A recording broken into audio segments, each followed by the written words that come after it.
And that's why, I don't necessarily believe in fate, but I do believe there's like some things that kind of happen. How did you find the transition to go from that to commercialization and Presentation in a commercial setting? You need to tell them what the problem is, the scope of the problem, how you fix the problem, and we're better at fixing the problem than everyone else. Well, here we are. Episode 1 with Emily Mason. Welcome to LabMates. This is Beyond the Bench, a podcast sharing the stories of scientists and research that moves beyond the lab and into the real world. So thank you, Dr. Emily Mason, for being here today. You're currently working as a commercialization manager at Univentures, and really curious to know about how you sort of started in science. Was it something that you always wanted to do, or sort of what took you on this journey to get to where you are now? So how did you get started in science? Just first, thanks for having me, Maddie, on the podcast. So I have always liked science. From maybe primary school's a little bit too early, but I've always enjoyed and kind of been good at maths and science. Like I'd obviously study, but it wasn't subjects I had to study too hard to be able to understand it. Like it just clicks. I have always liked science, though at one stage I was going to do media studies. Yeah, like at school or in postgrad or university level? No, so this would have been school, so high school. So in the UK, you do something called GCSEs and A levels. So you do GCSEs when you're 16. So when I went up to high school, I could have done a media studies course, but it would have basically taken away all my other options. So I would have only been able to do what they call double science, but you need to do triple science if you want to go on to do other science. And they couldn't guarantee I could get the other subject I wanted, which at the time was French, because they're like, do a language. It'll help. It didn't. It'll help. It didn't help anything. Forgotten all the French. So I just went, no, won't do it. I'll do triple science instead. And then at my A levels, I actually wasn't so. I might skip around a little bit here, but so I did a PhD in chemistry at my A levels when I turned 17. I almost didn't do chemistry, and I wouldn't have been able to do chemistry at university if I hadn't done an A level. Really? That's quite strict. I don't think ours is quite as strict. Yeah, it is quite. I mean, there's probably foundation degrees that you can get around it. So you'd like do a year, a foundation course. I was originally going to do physics, maths, and English, because you have to pick 3 to 4. And then I couldn't do English because it clashed. And I was like, oh, I'll go try chemistry. And I really enjoyed it. I was like, oh, this is great. Imagine that. Imagine if you hadn't studied the one thing that you ended up taking on. Your life would have had a whole different journey. I know, and that's why, I don't necessarily believe in fate, but I do believe there's like some things that kind of happen, and then that, like, it's supposed to happen. Yeah, almost. That was the right direction. Yeah, because I then almost went to study physics at university. I was originally looking for physics courses that had like a specialist subject in astronomy. But then I was like, a lot of astronomy jobs is just data gathering. You're just looking at microwaves coming off the universe. And I was like, do you know what I actually enjoy? What I would call wet labs. So being in the chemistry lab. So then I switched to chemistry. Yeah. And then when I went to university to do chemistry, I was actually originally on a study abroad program. So I did a 4-year undergrad master's with honours, and my third year I was going to study abroad. And one of my options was to go to New Zealand, the Victoria University of Wellington, which is actually where I ended up doing my PhD. But I decided, no, I don't want to study abroad. I did want to go to Canada, but there wasn't an option. So I was like, I'll stay home. New Zealand's too far. Yes, New Zealand's still too far. And yet, for those of you that don't know or can't tell by my accent, I'm English. So I finished my master's, applied for PhDs. I think I applied for one at the university I was at, and I got offered that one. And then I applied for one in New Zealand. But the reason I picked it was because the advert was in all caps, and it said enzyme transition state analysis. And I was like, I'm just going to click on it. It looks funny. Like, why is it in all caps? And then I read it, and I actually was intrigued by the project, and the supervisors reached out, asked some questions, was like, surely it's easy to get a student from New Zealand than from England. Had an interview 2 weeks later, and then I had to tell my mum. So I was like, oh, this might actually happen. Awesome. Yeah. And then she hasn't seen you since. No, I'm just kidding. Well, I mean, it's been 6 years, but I mean, I have been back. I'd still remember when I told her, because originally I had emailed about PhD in like the north of Scotland. And she was like, oh, that's a bit far, but they'd already filled the position. So then I was like, so I have an interview for a PhD. I was like, it's a little bit further than Scotland. She was like, not Australia. And I was like, keep going. Just even further, Yeah, keep going. even That's harder fine. to get to. Yeah. Has she made it down to New Zealand at all, or do you always go back? I usually go back, but I guess most of my family's there. Like I've got a Yeah, brother it's who's got easier a for one kid person and to my travel. cousins and yeah, Yeah. and I'm still trying to convince them to come down. They're both retired now, so I mean I understand it's expensive, so Mm. I'm working on it. Maybe when I have worked my way up the ladder a bit and earning more, I can help them pay for a trip. Fly them out. Yeah. Yeah. Awesome. Sorry, I'm getting a little bit sidetracked here. So yeah, then I came to New Zealand to do chemistry. My PhD was trying to make new antibiotics to treat tuberculosis, which Hmm. again, I was already kind of stepping sideways to what I originally thought I was going to do because yes, organic chemistry was one of my best units or modules or papers, I guess you call them here, when I did my master's. However, I actually really liked physical chemistry.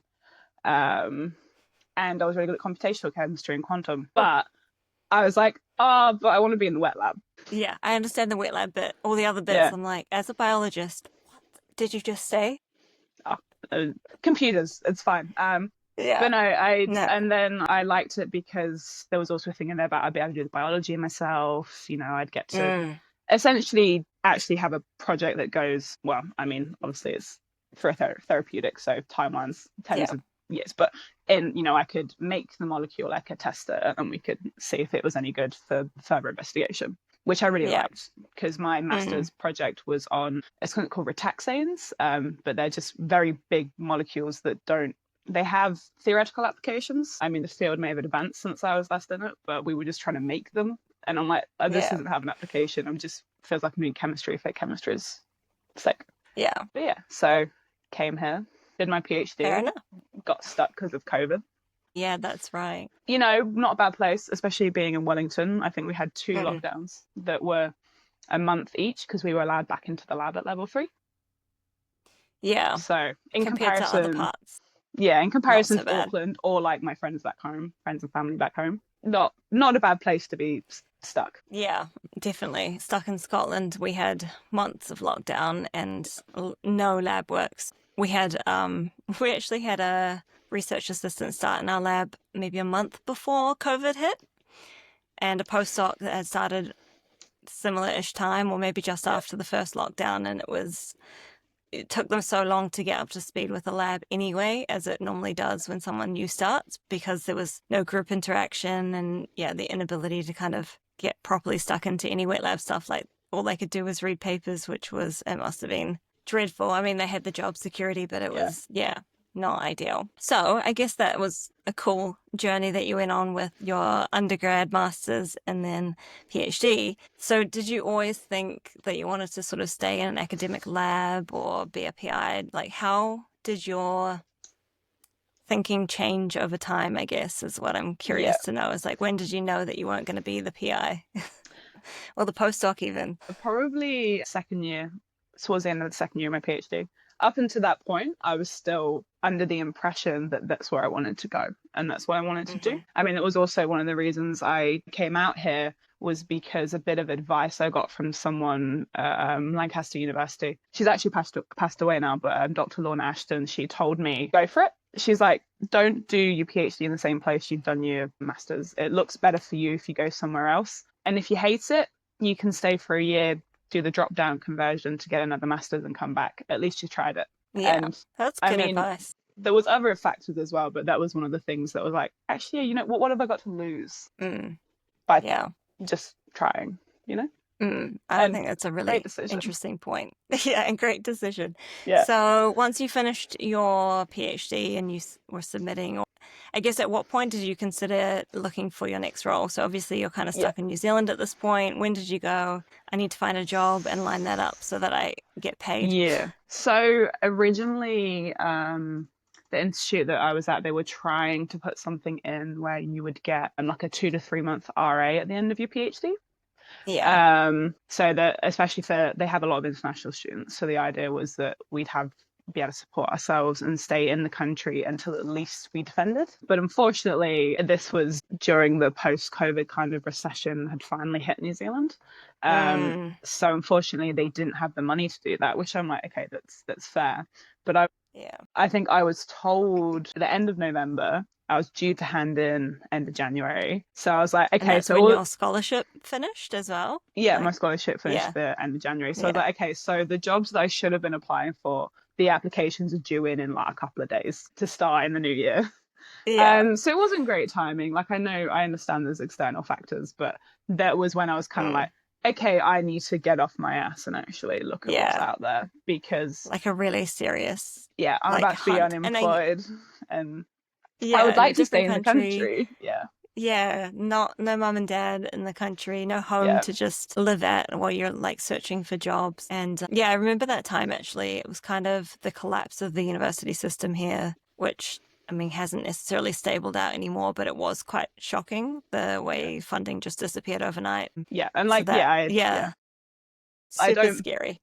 Blame them for it. At the time, I was very upset, obviously, because I was like, I wish you could have told me this like a month ago, maybe. But again, I understand there was external factors. Absolutely. That's when I started looking, and I mean, I applied for random jobs as well, just because at that point my priority was staying in New Zealand. I was just like, if I can just get a job, I can figure out the rest later. I knew I didn't want to be an academic, but I didn't want to abandon science because I still love science, even though I don't actively practice, I guess. I would do experiments. But then, so the tech transfer office, Victoria University, once a week, someone from there would come and spend a day at our institute who was working on some of the commercial projects. And they're now my colleague, Sam. But he would sit in one of the hot desks. And I just remember being like, okay, I've seen him around the site a couple of times. I don't remember if it was him or one of the role employees, Janet. They gave a presentation. So I was like, okay, I've seen these guys. I said hi in passing. I'm just going to go and chat to him and say, hey, tell me about commercialization and tell me about the opportunities they might be for someone just coming out of a PhD in chemistry. So one thing, for those of you who don't know, Sam loves Excel spreadsheets, and that was the first time he gave me an Excel spreadsheet, which was really useful. It was a list of like venture capital places. There was a list of. Did he create this for you, or was this something that he has on his he created rotation? Maybe he did, but no, he created this one for me. Like, I was there chatting to him and he was like, okay, here's a venture capital place you can probably reach out to, and like just gave me a list of some companies and the websites, and just to go have a look and maybe reach out and chat to them. So that got me looking.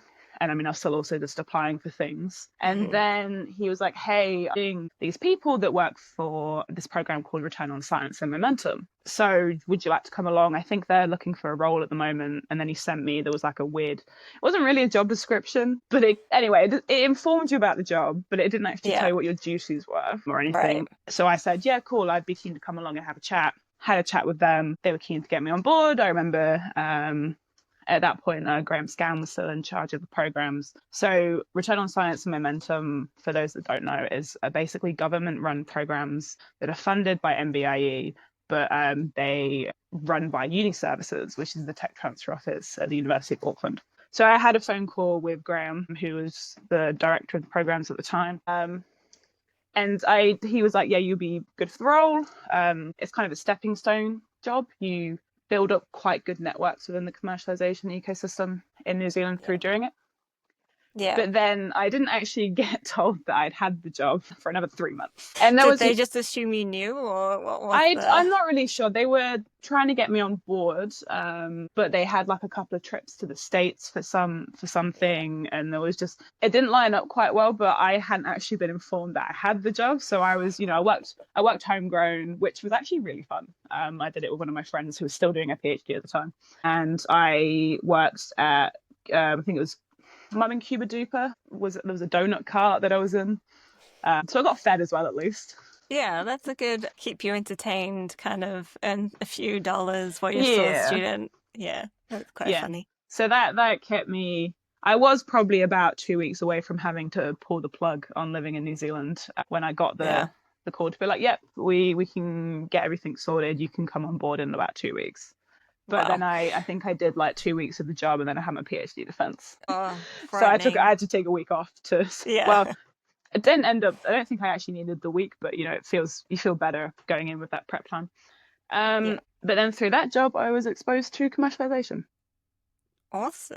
So the programs provide free advice for academics and for students. So I got to see all these cool projects and then also what goes into, say, you've got to do like market validation to work out if there's a market need for what you're trying to sell and Yeah. all that kind of stuff. And I'd never really been exposed to it Crazy. before. And I was like, this is really cool. Like, I'd really love to get more involved. And I kept up my contact with Sam, and that's when I met you, actually.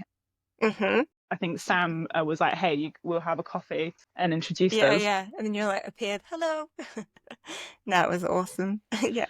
I guess what I'm curious to know is how did you find that transition from like an academic mindset, here's my project. You go really deep on a topic, right? Like it's a PhD student and gearing up for an academic project or an academic brain environment that you seem to sit in. How did you find the transition to go from that to commercialization? And I feel like a lot of the focus points are quite different when you get to commercialization. It's very like milestone dependent. It's what does the market want, not what's a cool piece of chemistry, or for me, it's biology. There's kind of like, this is a cool experiment because it shows you something, but it's quite different when you get to commercialization. And how did you find that? Because you would have approached many different academics in your role, or I guess the momentum is somewhat student focused as well. So, but you would kind of be continuously coaching people the same path that you had to go on to kind of understand commercialization. So how did you find that? So I didn't actually find it too difficult. Do you know what my favorite part about writing my thesis was? It was writing the intro, because I got to learn new things in terms of when I had to write about the biology of tuberculosis or the history of it. And it was new things. It was still science, but it was new. Yeah. So you kind of liked that excitement. Yeah, it is still hard though. This is something people at work have been trying to drill. Well, Sam's been trying to drill out of me at work. When you write a presentation or help an academic write a presentation in a commercial setting, most of the time, there'll be some exceptions, but most of the time they don't care about the science, as in whoever you're presenting to.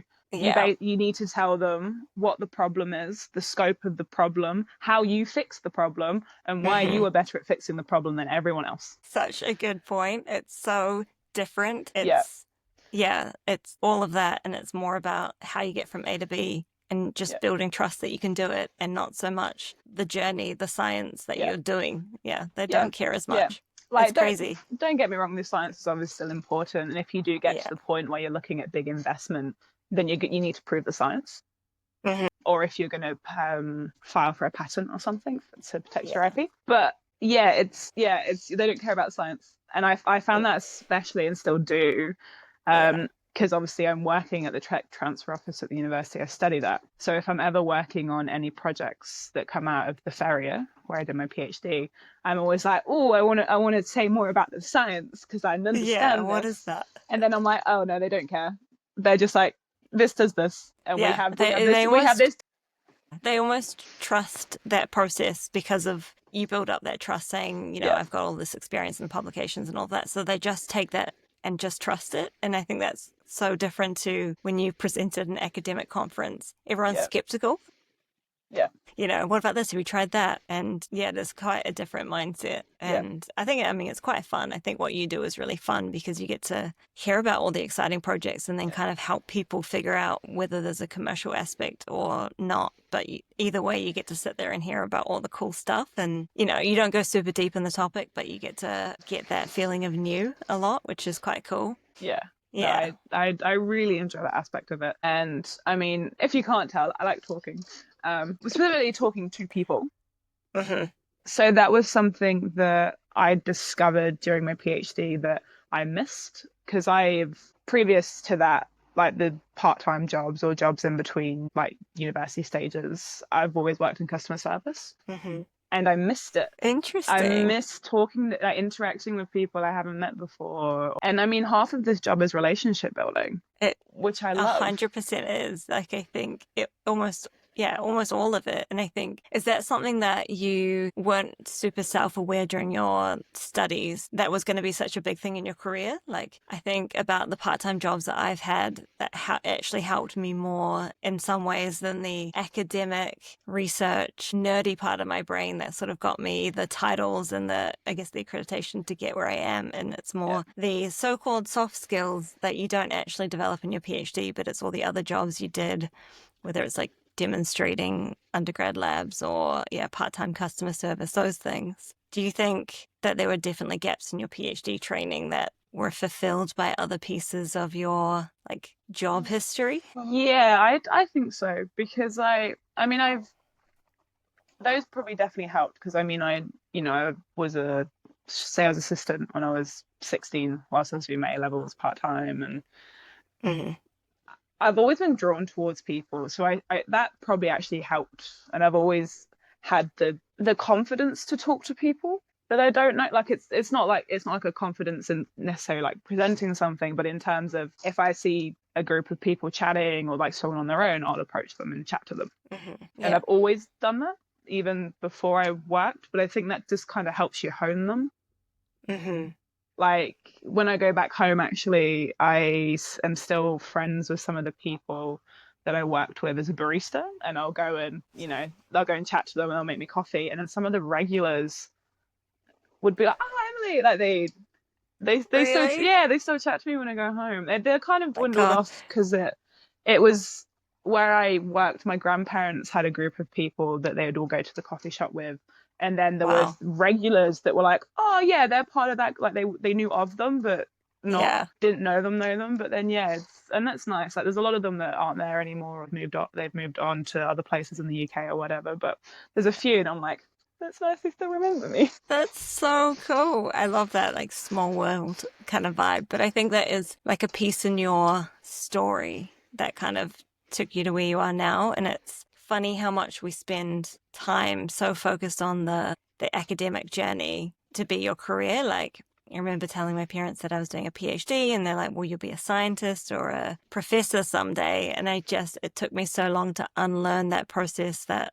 there's something else that maybe I'm Yeah, better at than the academic side of things. And like, don't get me wrong, I was really good in undergrad. Like I got really good grades and very good at my PhD, but it wasn't the thing that filled my cup necessarily. It's yeah, the people interactions and it's the problem solving side. And it didn't necessarily need to be the really nerdy going deep on a topic. And for me, that was one of the things that I think I had to learn in my career. I mean, I did 5 years of a postdoc before I realized that that wasn't going to be my end game. But I learned a lot in that process about the bits that I do like in the science world. So yeah, it's kind of similar. Is there any advice that you would give a PhD student who's thinking that maybe, or PhD or master's, I don't think necessarily everyone's doing PhDs these yeah. days, and I think there's beyond academic careers for master's students too. But what would you tell them? Like what pieces of advice would you say about, planning their next steps if they're kind of uncertain if they want to stick around in academia or how? Ask questions. As in, go to if you're aware of kind of networking events in your area. Like Mm-hmm. actually this was a student, I can't remember who his mentor ended up being, but me and Maddie took part in this thing called Chiasma, which is part of the universities, and we took part in a mentoring scheme for them where Mm-hmm. so undergrad, like first, well, I think they were all the way through. I think mine was a second year. They were all the way through. Yeah, It's sort of no, like a first year actually. STEM industry Crossover. It's network. to show them that there's other jobs out there that aren't just academia, basically, and we mentored Mm-hmm. for it. And there was during the like speed dating when they were picking mentors, I remember talking to this guy he was coming to the end, but I was like, go to the events, Yeah. get LinkedIn, add them on. As much as I kind of hate that a little bit, get LinkedIn. you LinkedIn. connect with people, ask if you can have a chat with them over coffee. Most people, at least I found, more than happy to have a chat with you. But no, so me and Sam run something called Biotech and Beers, which Maddie, you've been to a few of them, which runs every month. And it's the idea is to get the biotech ecosystem together in Wellington. And he comes along every month. Yeah. Because he's so interested in what's out there, he wants to talk to people. And I'm like, this is what you need to do. Like, it's lovely to see him and hear how he's getting on, but I'm like, for you, this is great. If you want to get into this ecosystem, these kind of jobs, and when I say biotech and biz, we've got people there who work for IP firms, we've got people that work in commercialization, we've got academics from the lab, we've got people that have startups, we have people, sometimes get people from venture capital firms. Like, there's a whole heap of people that turn up just to have a yarn and a bevy. Yeah, it's like a little mixing pot. And I think I was the kind of person that spent a lot of my time being really focused on finishing that thing. And for me, it's like PhD, when I finish writing, I'll think about what I want to do next, or I'll start going to things. And I think like that would be the one thing that I wish I had kind of changed and spent more time kind of figuring out what I like and whether I align with those different career paths. Because and then the other thing is you might move into something, like if you had moved into commercialization and then not really liked it, like you could always go and change and do something else. And I think that's in a way quite different. If you're in like academia, it's not as obvious to weave in and out just because of the way the currency of academia works with publications and stuff. But I think for anything else, there's definitely so many opportunities, and you only like learn and grow as you try things. So if you're not kind of going and meeting people and trying stuff, then you're not really figuring out what you want to do. Yeah. And I do wish I'd maybe started earlier. So I was kind of guilty of that. But I've been quite fortunate that, I've slid sideways into commercialization and I've really enjoyed it. I've been very fortunate with my opportunities, and, I built up my network and I've worked hard at it. But I'm also aware that I've definitely had some opportunities that other people won't have when they've finished. Like, stuff lined up well for me. Yeah. And it did, but I guess part of that could be the effort or that ease that you talk to people. So if that's also not necessarily a strong point, because I wouldn't have heard about momentum if I hadn't gone and checked. Exactly. What is like a myth that you think people believe in when they leave academia that you would like to crack open? Well, that's really interesting. I think it's that your only options are academia or industry. Yeah. Like that's the main one I hear. I guess here actually a few more, especially being in Wellington because we're in the capital, there are a few more people that are aware of policies also an option. But I'm like, but you're also not limited to those three. Yeah. That's true. I've met friends through both my jobs that have PhDs in various different subjects, but some of them work for the venture capital, the investment associates that look at what to invest in. There's ones that have gone out with startups, and there's more options than you think. You do have to look for them, I think, is the problem. Well, maybe not the problem. And there is there's a lot of who you know. But again, if you go to the events, if you make those networks, if you chat to the person at a company where 2 years down the line you apply for a job and you've maybe kept in contact with them a little bit, or they've seen what you're doing on LinkedIn, they might be like, oh, I remember that person. Exactly. LinkedIn again. Back to it. I don't hate LinkedIn, but I hate that I'm now the person that's like, get LinkedIn. I know. It's funny how the world changes like that.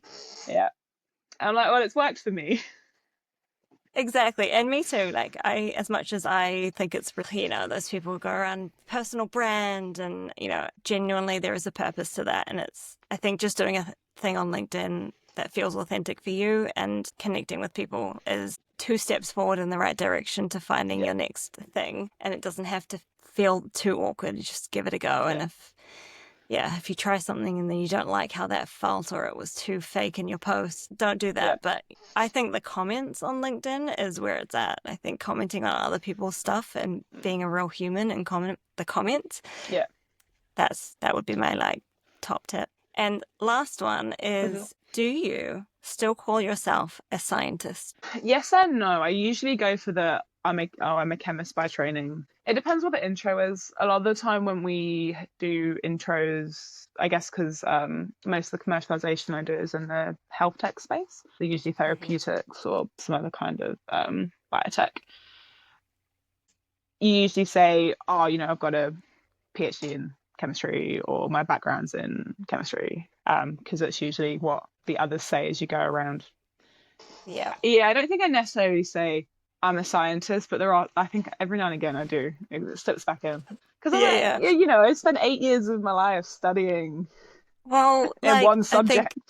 Exactly. I think about it sometimes when I fill out a form when I get off the plane, and it's, what's your occupation? And I still don't understand what that question means. Or like if your hairdresser says, what do you do for a job? Like, what's the easiest tangible thing? So yeah, it's interesting. Whenever I say commercialization manager, they're like, what? I'm like, I take the cool projects in the university and I get them into the real world. Yeah, which I think is the coolest thing. I think that's why I love commercialization as well. But again, there are so many different parts to that area. It's not always a commercialization manager. There's definitely different jobs that sit within that same space. So awesome. I guess I do have one more piece of advice that's just popped into my head. Yes. It's never too late to change. And I think it's getting better with each generation. Mm-hmm. But, you don't have to stay in the same thing your entire life anymore. So true. That's what my parents do. I've got an older brother. I mean, he has changed a bit of what he's done, but he's still in the same field. And I'm just like, it doesn't matter. It doesn't. Some people are obsessed with like the quote unquote, like the career ladder. And I'm like, I get that within your own profession and whatever you're doing, but there's nothing stopping you sidestepping. And where that sidestep might have a bit of a downstep, if overall it's better for you and you feel better about it, it always ticks me off when they're like, what about your career progression? Yeah. So you did chemistry for 8 years to not do it anymore. And I'm like, my PhD is highly valuable in what I do. Totally agree. And even if it wasn't, it doesn't matter. Yeah, exactly. It's not waste. It's all experience. It's not wasted. It's not wasted. I get students who often ask me about my journey and then go, what would you change or would you do it differently? And I just think that's such a hard thing to answer, like as if I hadn't spent time learning something, even though it wasn't the thing I'm doing now. It wasn't relevant to building me into the person I am. So I always struggle with that question. Like, no, it's all relevant. Like it's all my experience. Maybe I should have bought some Bitcoin ages ago, but that's about it. I could have one of those memory sticks that has like 20 Bitcoins on, but it's worth like so many thousands. But like I've locked in, I can't get into it. One can only dream. Yeah. Awesome. Well, I mean, that's all we need to cover. I think that was really cool to hear about your background and experience from PhD to commercialization manager. Thank you so much for joining us on this very first episode of Beyond the Bench. I mean, thank you for having me. It's been great. And that's a wrap on our first episode of LabMates Beyond the Bench. Thanks for tuning into our podcast. It's a podcast that shares the stories of scientists and also the research that moves beyond the lab bench and into the real world. We really hope you enjoyed hearing about Emily's story today around how she became a commercialization manager at Wellington Univentures. She also spent time at Uni Services and the Momentum program, which is a program run out of Auckland University. So I really hope you enjoyed hearing about that and her journey, and maybe there was something in there for you. If you really like the idea of what we're doing here, then feel free to follow along for future episodes. And if you're interested in sponsoring the podcast, then please get in touch. We wouldn't say no to any sponsorship to help us get going. The other thing that I wanted to point out is that we are obviously part of LabMates. We're really just getting started, and we would love to see you on there.